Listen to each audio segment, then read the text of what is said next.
The alien soldier lay motionless in the dirt, his vision blurry, his body riddled with deep wounds.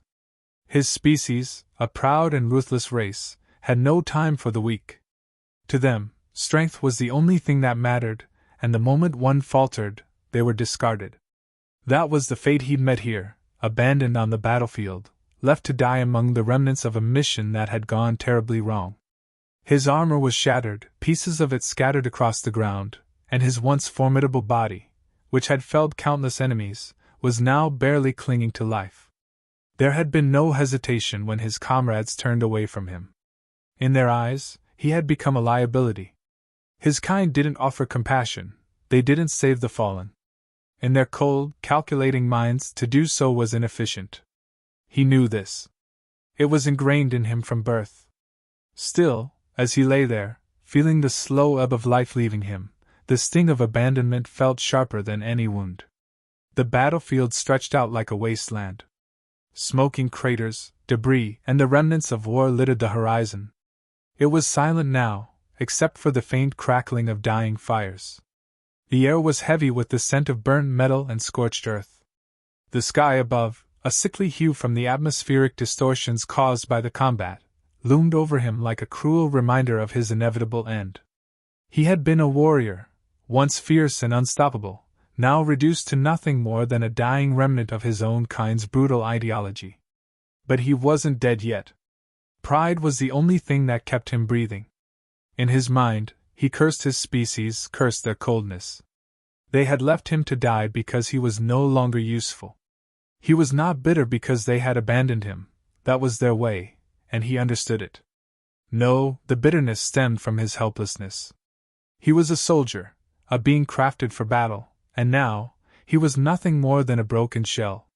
His honor had been shattered alongside his body. His species believed in survival of the fittest, and in their eyes, he had proven unfit. There was no mercy, no second chances. His comrades had seen his injuries and made their decision with cold efficiency. Weakness was something to be discarded, not aided. His entire life had been built on the foundation that strength was everything. Now, as he faced death alone, he questioned whether he had misunderstood what true strength was. Still, even as his thoughts wandered, he refused to succumb. The stubborn pride within him, the very thing that had driven him through countless battles, wouldn't let him die without a fight. He didn't call out for help, he wouldn't.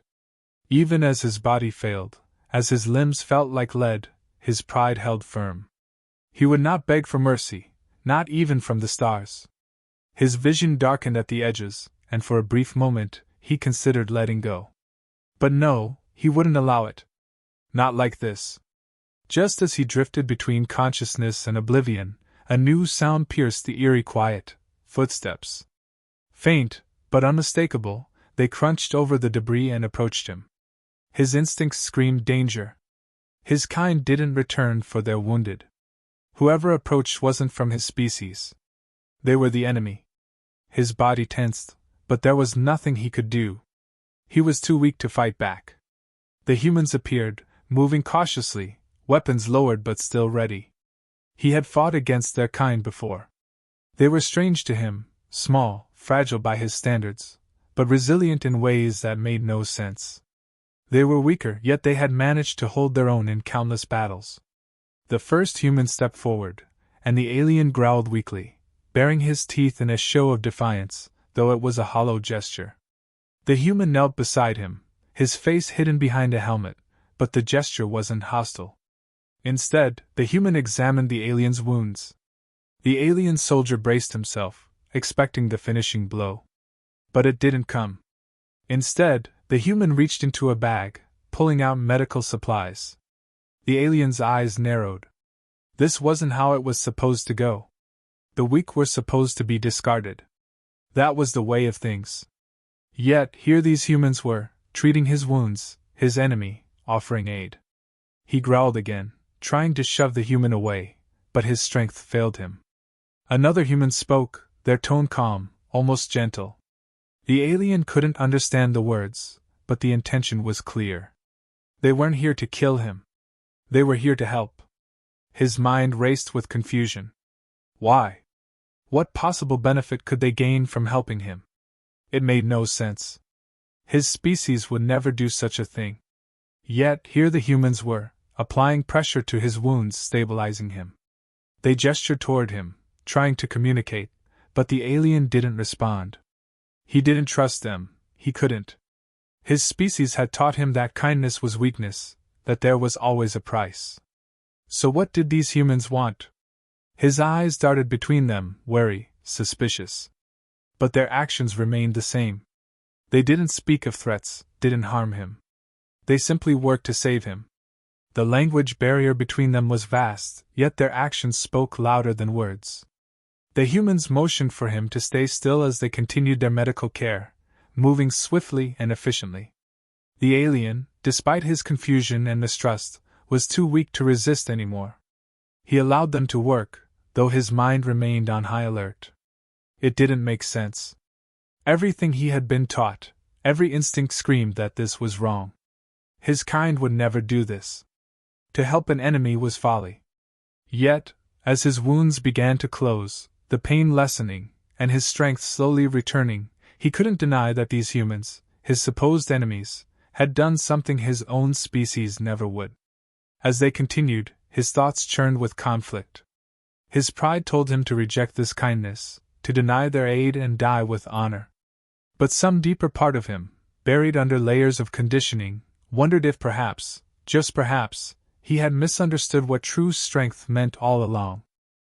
The alien lay there, his body battered but slowly healing, yet his mind was far from at ease. Every instinct in him screamed not to trust these humans. It was incomprehensible. His own people had left him to die, abandoned him because he was no longer useful, and here, these humans, his enemy, were tending to his wounds. He wanted to push them away, to reject their aid, but his strength was gone. Resistance was futile, and for the first time, he had to rely on someone else. It made no sense. His species didn't help the weak, and certainly not their enemies. But here, he had no choice.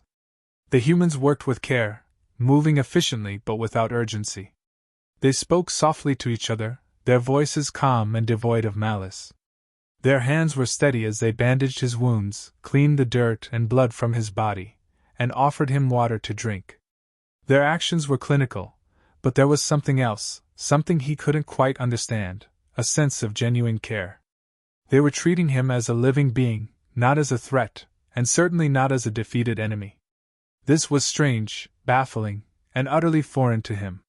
He was used to the idea that once you fell in battle, you were no longer of value. His kind didn't waste time or resources on those who could no longer fight. The weak were discarded. So why were these humans doing this? It defied everything he had been taught, everything he had believed about strength. He couldn't fathom why they would waste their supplies on him, why they would even care whether he lived or died. His mind churned with confusion, unable to reconcile their actions with the harsh worldview he had always known. Days passed, and his strength slowly began to return.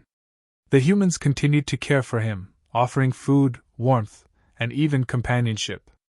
They sat with him, talking amongst themselves, sometimes attempting to communicate with him, even though he could only grasp fragments of their words. They shared their food, offering him portions, small gestures that carried a weight he couldn't yet understand. They laughed with each other, even in this desolate place, joking and sharing stories in a way that seemed to defy the grimness of their situation. It was during these moments that he began to notice something different about them, something he had never considered before. His people viewed humans as weak, fragile, lacking the physical strength and technological prowess of his own species. But there was something here, something deeper, that he hadn't seen before.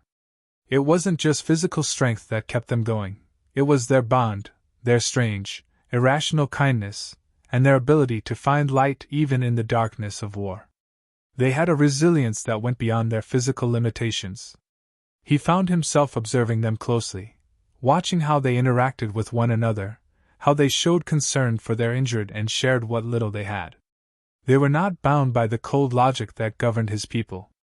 They were motivated by something far more complex. There was strength in their connection, in their willingness to look out for each other and even for him, an outsider. And as much as his pride rebelled against the idea, he couldn't deny that there was something powerful in that. Over time, he started to let down his guard, just a little. He still didn't fully understand them, but he no longer viewed their kindness as weakness. He saw it now for what it was, a different kind of strength, one that came from compassion rather than pure survival. His pride still resisted, holding on to the beliefs he had carried with him all his life, but the evidence in front of him was impossible to ignore. They could have left him to die, but they didn't. They could have treated him as a prisoner, but they hadn't. Instead, they had offered him something he had never experienced before: care without expectation. There was no need for words, no need for explanations. As the days wore on, an unspoken understanding began to grow between them. They couldn't fully communicate with each other, but they didn't need to. The gestures, the shared meals, the way they helped him stand when his legs were too weak, they said more than words ever could. He started to accept their help without protest, not out of necessity, but out of a growing respect for these strange creatures who had shown him a side of strength that he had never considered. The humans, for their part, seemed to recognize something in him as well. They didn't treat him as an enemy anymore. There was no fear or suspicion in their eyes. Instead, there was respect. They acknowledged his warrior spirit, his pride, and perhaps even understood, in their own way, the internal conflict he faced. They didn't push him to speak, didn't ask for explanations or try to force their own beliefs onto him. They simply offered him what they could, and in return, he gave them his silent gratitude. As his body healed, his mind remained torn. He had been raised to believe that strength was everything, that survival was all that mattered. His species would never understand the human's way of thinking. And yet, here he was, alive because of them. The bond they had forged, though unspoken and fragile, was real. He didn't know what would happen when the time came to leave, whether he would return to his own kind or stay with the humans. But for now, in this strange in-between, he had found something he never thought possible: respect, even for those he once saw as weak. And perhaps, in time, he would learn that true strength didn't come from the ability to conquer or survive at all costs. Maybe it came from something much deeper, something the humans had shown him without ever saying a word. The sky darkened as the sound of engines and distant roars filled the air.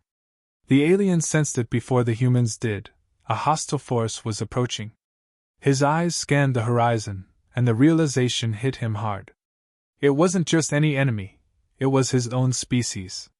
They were closing in, their numbers far greater than the small group of humans could hope to fend off. His heart pounded in his chest as he watched the humans prepare for battle, their faces determined but grim. They were outnumbered, outgunned, and the odds were undeniably stacked against them. He knew his kind's ruthlessness. They would show no mercy. The humans didn't stand a chance in a direct confrontation with this force. Every instinct screamed at him to leave, to rejoin his people. If he made himself known, perhaps they would take him back. After all, he had been one of their elite soldiers before his fall. But then again, would they? He had been left for dead, discarded like worthless debris. His survival, thanks to these humans, might be seen as weakness, and his people did not forgive weakness easily. If he returned, there was no guarantee of acceptance. They might kill him on sight for his association with the enemy. And yet, the alternative seemed equally unthinkable. To stay and fight alongside these humans, a species he once thought beneath him, went against everything he had ever known. They were weaker than his kind, physically inferior in almost every way. But they had saved his life. They had shown him a form of strength he hadn't known existed: compassion, loyalty, and an unyielding sense of honor. These were qualities that had kept them alive in this brutal galaxy. It wasn't the strength of the body, but of spirit, that made them different. The alien stood there, frozen between two paths. His people valued strength above all else, the kind that crushed enemies without hesitation. But what the humans had shown him was a different kind of strength, one that protected, that nurtured even in the face of death. They had offered him something his own kind had never given: trust and respect. And now, they faced annihilation. He could still leave. He could fade into the night, return to his people, or simply escape into the shadows. His people would kill every last human in this camp, and they wouldn't think twice about it. The thought clawed at him, urging him to flee, to preserve his life. But something stopped him. The faces of the humans he had come to know flashed in his mind, how they had bandaged his wounds, shared their food, and treated him with kindness despite knowing what he was. His entire life, he had been taught that survival was the only measure of worth. But now, as he stood on the edge of this decision, he realized that maybe there was more to life than just surviving. Maybe, true honor came not from living at all costs but from standing with those who had shown you something greater. He glanced at the humans, their determination to defend their camp even against overwhelming odds, and a strange sense of duty welled up inside him. His people would never accept him now. He had been touched by human kindness, and that made him an outsider in their eyes. Returning to them would mean abandoning something more valuable than survival. It would mean turning his back on the very thing that had kept him alive, the thing that had changed him. With a slow, deliberate breath, the alien made his choice. As the first shots rang out, he moved without hesitation, placing himself at the front of the human line. The humans glanced at him in surprise, but there was no time for questions. The enemy had arrived. His training kicked in, and he fought with the fury and precision that had once made him one of his species' elite. The humans were skilled, but they lacked the raw power his kind possessed. He could see the battle turning against them, the enemy pushing forward with overwhelming strength. But he was there to hold the line. His body moved with a fluid grace, cutting through the ranks of his own kind like a blade. For every human that fell, he took down 2 of his former comrades, his superior combat abilities giving the humans a fighting chance. He fought not just for survival but for something greater, something he could never have understood before. Blasts of energy and the clash of weapons filled the air, and the battle raged around him. He could feel the toll it was taking on his already weakened body. His old wounds, barely healed, tore open again, and new ones joined them. But he didn't stop. He couldn't. He had made his choice, and now, he would see it through to the end. Amidst the chaos, he caught sight of one human soldier who had treated him earlier, struggling against 2 enemies. Without thinking, the alien threw himself into the fray, taking the brunt of an attack meant for the human. Pain shot through his body, but he ignored it, continuing to fight, even as his vision blurred. The tide of the battle slowly began to turn. The humans, emboldened by the alien's ferocity and sacrifice, rallied. They fought harder, pushing back the invaders. His actions had given them hope, a chance to survive. But he knew that his own time was running out. As the last enemy fell and the battle finally ended, the alien collapsed to the ground. His body was broken, beyond repair this time. But as he lay there, surrounded by the humans he had fought to protect, he felt something he had never experienced before: peace. In his final moments, he realized that honor wasn't found in victory or survival, but in the bonds forged through loyalty and compassion. He had been taught that strength meant standing alone, but these humans had shown him a greater truth. Strength was standing together, even in the face of impossible odds. As darkness claimed him, he knew that he had finally found true honor, not in the cold, ruthless ideals of his people, but in the warmth of those who had once been his enemies. And for the first time, he didn't feel alone.